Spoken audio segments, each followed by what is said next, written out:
Kim and Monty Weatherall enjoy spending time together, whether it's in church or working out at the gym.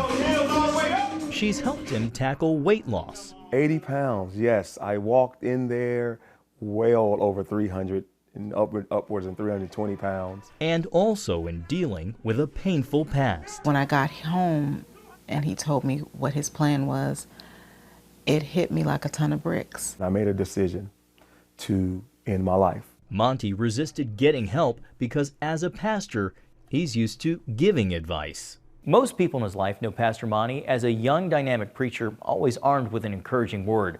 What they didn't know was for years, he wore many masks, projecting different personas to hide a painful secret. From 4 to 7 years old, I was abused over those 3 years by 2 male relatives. He never told anyone about the abuse, fearing retribution. Instead, Monty hid the pain, pretending to be someone else. For the rest of my life, I began to play these different characters because I was so uncomfortable with being myself. It worked until the only character left was the man in the mirror. I didn't realize that on some level I was blaming myself, but I had to give myself permission to realize that it wasn't my fault. That suicidal spirit that was on me, it just broke. But I knew that the journey wasn't over. The road to recovery started on the outside with a goal of getting in shape to lay a foundation for his emotional healing. I think psychologically, as I am being, tortured as a child by the abusers, I try to really just hide all of that. Being overweight, out of shape, I made a decision that a part of taking my life back, I had to take my body back. Monty found a counselor and worked through difficult sessions, recalling those early childhood memories.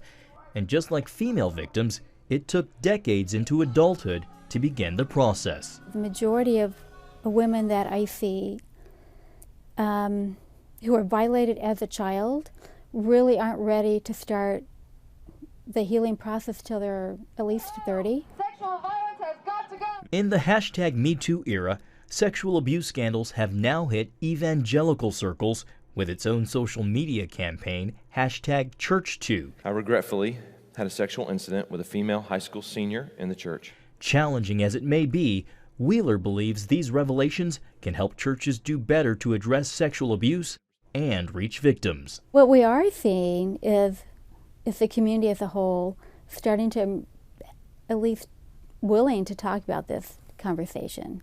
We're seeing that churches are now, I think the Me Too movement is helping some pastors realize that, oh my gosh, we do have a lot of survivors in our churches, and what are we doing and what can we do to help them heal? That question is what motivates Monty Weatherall. I know the shame, I know the courage that it took for those women and those men that are coming out to say this happened to me. With so much interest in justice reform and redemption stories, he's concerned about neglecting the victim. I'm glad that legislation is happening.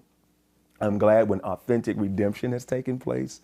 That's great, but we can't forget those boys, those girls, those men, those women that have been abused. And so I know why the Holy Spirit led me to write this book, for that reason. That book, Taking My Life Back, documents how Monty went from suicidal thoughts we are healed right now to thriving and even forgiving his abusers. For me, it started with a decision.